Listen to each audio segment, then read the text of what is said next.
नमस्कार आणि स्वागत आहे आपल्या खास पॉडकास्टमध्ये। आज आपण आलेलो आहोत पुण्यातील अगदी खास, पारंपरिक आणि प्रिय ठिकाणी, मुरलीधर व्हेज।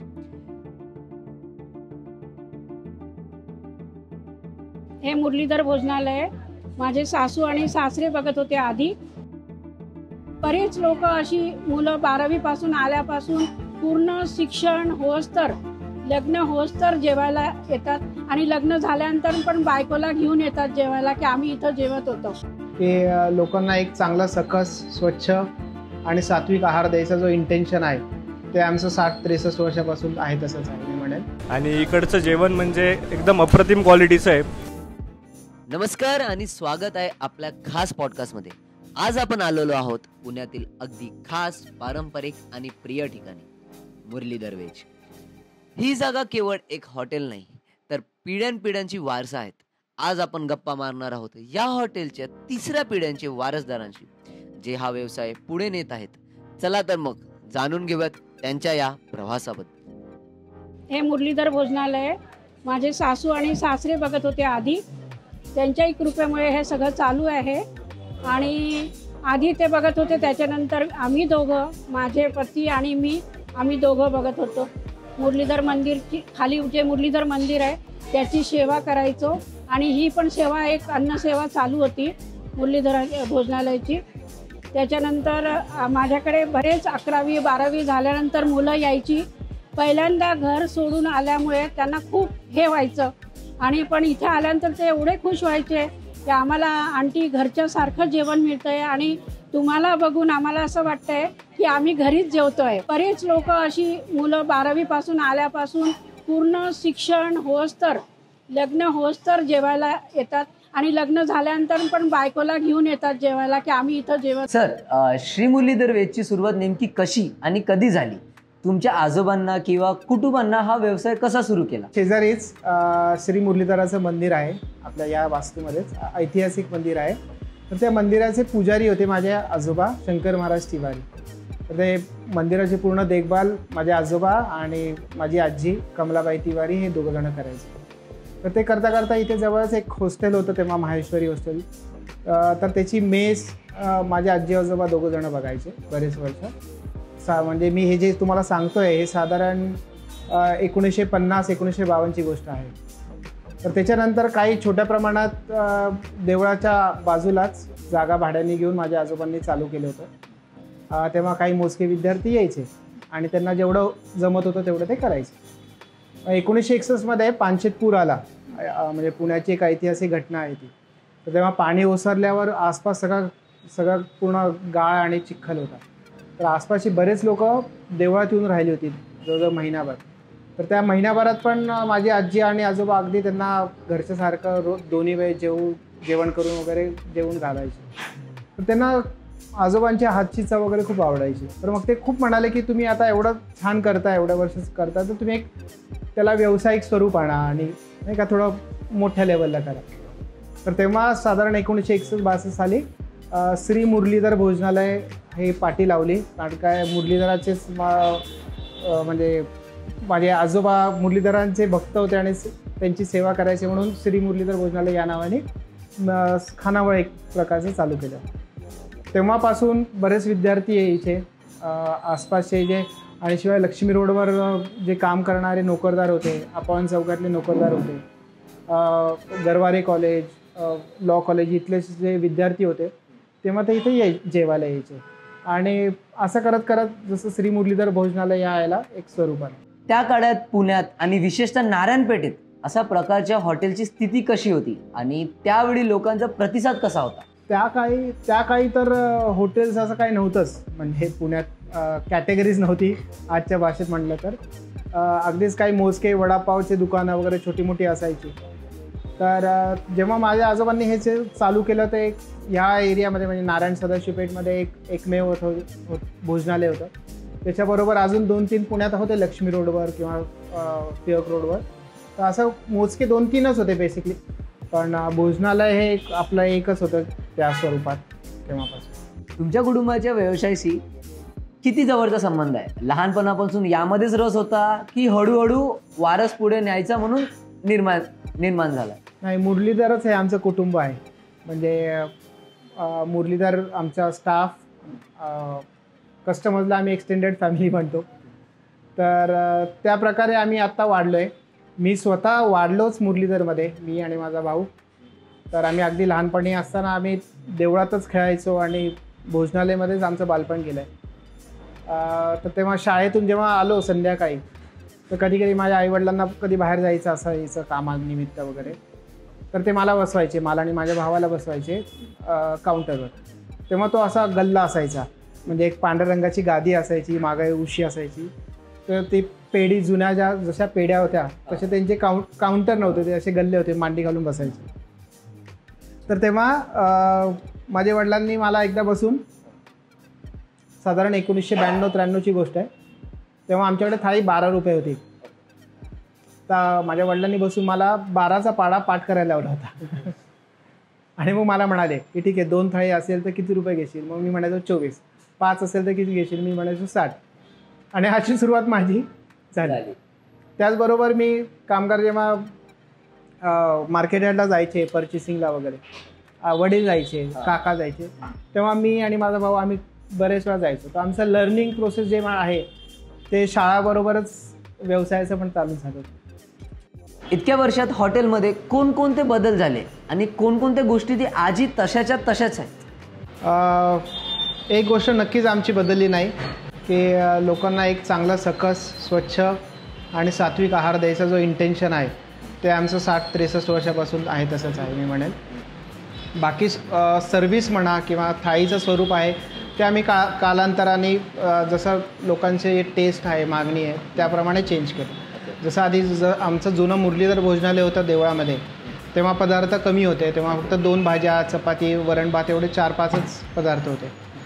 पण नवीन स्वरूपात जेव्हा आम्ही चालू केलं 1999 साली, तेव्हा आम्हाला वाटलं की नाही, आता ग्राहकांना व्हरायटी द्यायला पाहिजे. तर तेव्हापासून आम्ही अजून 1-2 भाज्या वाढवल्या. त्याच्याबरोबर ढोकळा, हे जे फरसाण आयटम आहे, ढोकळा, खमणी, दहीवडा, असे आम्ही त्याला एक थाळीचं स्वरूप थोडं. आता तुम्ही ढोकळ्याची गोष्ट केली सर, आपल्या ताटातला ढोकळा संपला, थोडा ढोकळा. ए ढोकळा दे ना 2-3, आणि चटणी दे, इथं चटणीची वाटी पण ठेव. ठीक आहे. श्री मुरलीधर व्हेजमध्ये पारंपरिक मराठी चवीवर भर दिला जातो.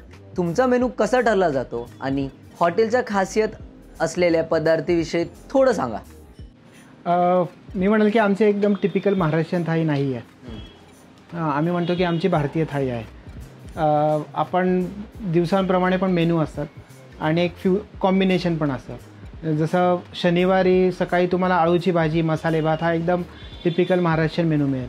रोज संध्याकाळी गुजराती खिचडी कढी असतेच. राजस्थानी गट्टा आम्हाला लोकांना आम्ही बनवलेला खूप आवडतो.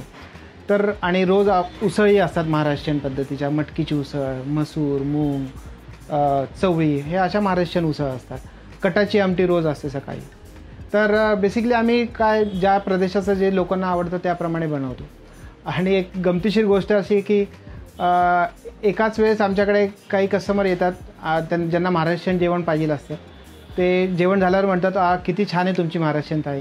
आणि त्याच वेळेस कोणतरी राजस्थानी येतो आणि तो म्हणतो तुमची राजस्थानी थाळी किती छान आहे. तर असे गमतीशीर आम्हाला फीडबॅक्स पण मिळतात. तर त्याप्रमाणे आम्ही वेगवेगळे पदार्थ बनवतो.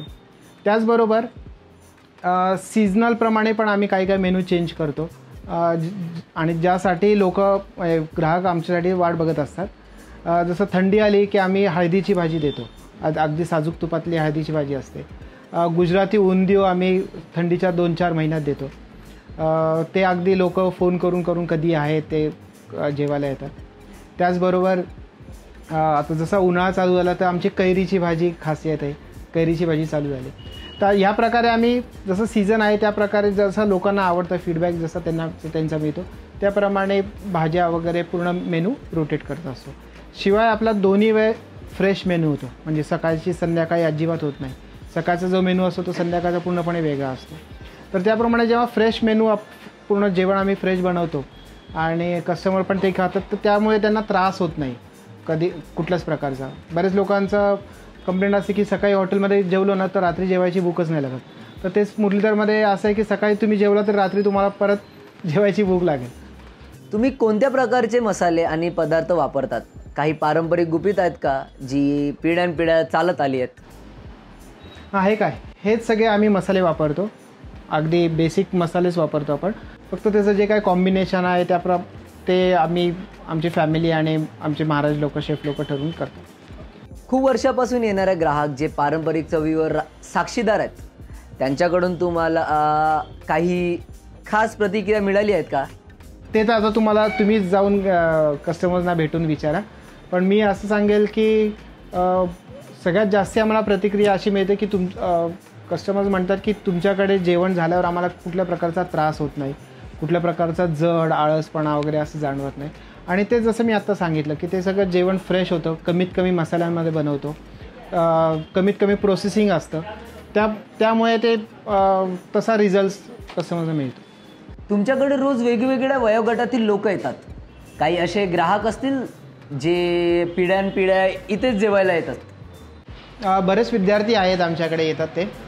ते अगदी मला येऊन काउंटरवर येऊन भेटतात आणि म्हणतात की माझे वडील इथं जेवायचे, माझे आजोबा इथं जेवायचे, आणि त्यांनी मला बजावून सांगितलं आहे की पुण्यात गेला तर मुरलीधरमध्येच जाऊन जेवायचं, भूक लागली तर इकडे तिकडे जायचं नाही. तर असे फीडबॅक्स असंख्य आहेत.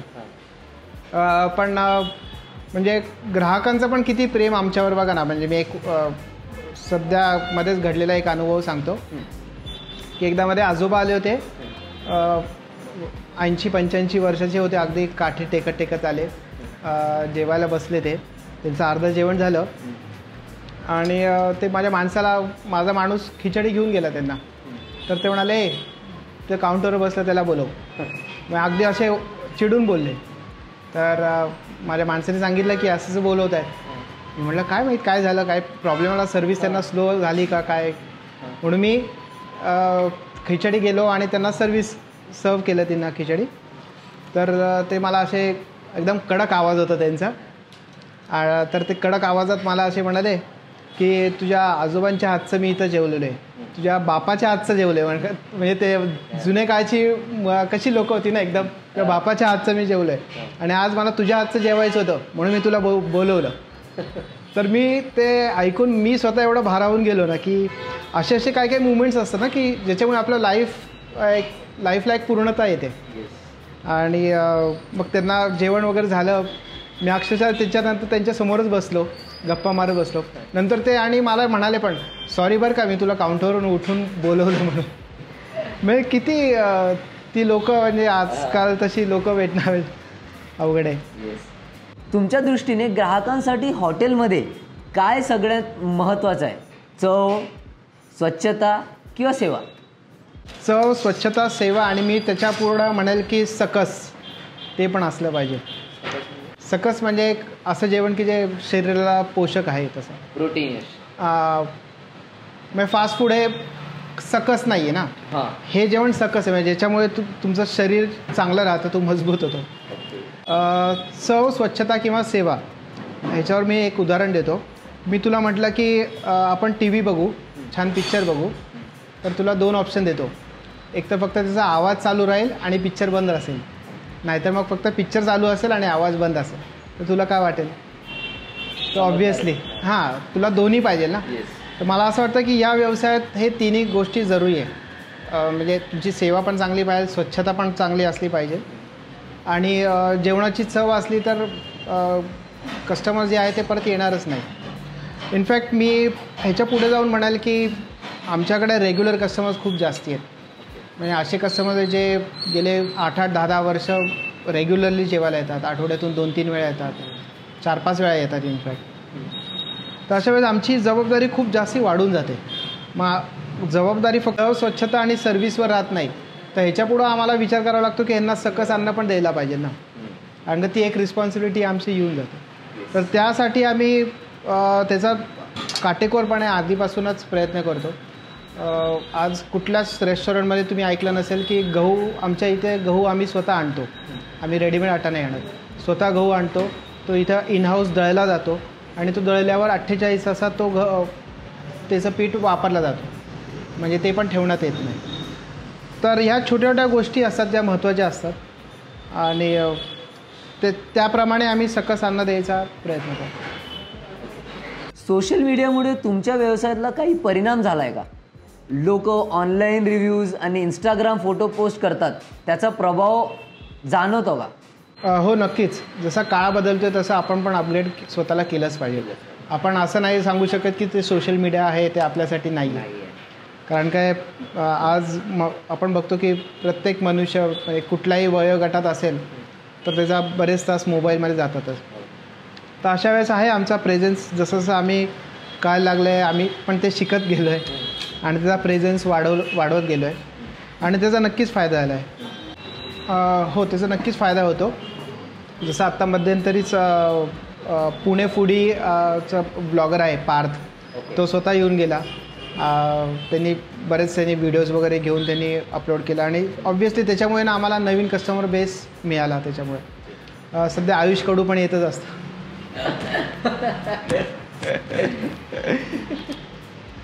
तर आणि सध्या आता बघतो बरेच वेळा कस्टमर्स येतात आणि ते स्वतःच व्हिडिओ घेत असतात, बोलत असतात आणि त्यांचं शूटिंग चालू असतं. पुण्यात अशा पारंपरिक हॉटेलचं भवितव्य कसं वाटतं? नवीन फास्ट फूड येत आहेत, ब्रेड्स येत आहेत, मग स्थानिक हॉटेलचं कसं टिकून राहावं? तुमचं काय मत सर त्याचं? पारंपरिक हॉटेलनी नवीन पिढीला कसं भावेल त्या प्रकारे जर का त्यांनी सर्व्हिस दिली आणि त्या प्रकारे काय चेंजेस आणले तर मला असं वाटतं की नवीन पिढी आणि हे पण पारंपरिक हॉटेलकडे वळतील. आज आपण मुरलीधर वेजच्या वारसाबद्दल, त्यांच्या पारंपरिक चवीबद्दल आणि व्यवसायातील चढउतारांबद्दल ऐकलं. हॉटेल फक्त एक व्यवसाय नसतो, तर तो एक कुटुंबाचा मेहनतीचा आणि संस्कृतीची ओळख असतो आणि मुरलीधर वेज हे त्याचं उत्तम उदाहरण आहे. जर तुम्ही अजून इथे जाऊन त्यांच्या खास थाळीचा आस्वाद घेतला नसेल तर नक्की जाऊन पहा आणि तुम्हाला हा पॉडकास्ट कसा वाटला आम्हाला जरूर सांगा. पुढच्या एपिसोडमध्ये भेटूयात एका नव्या आणि खास ठिकाणी. धन्यवाद.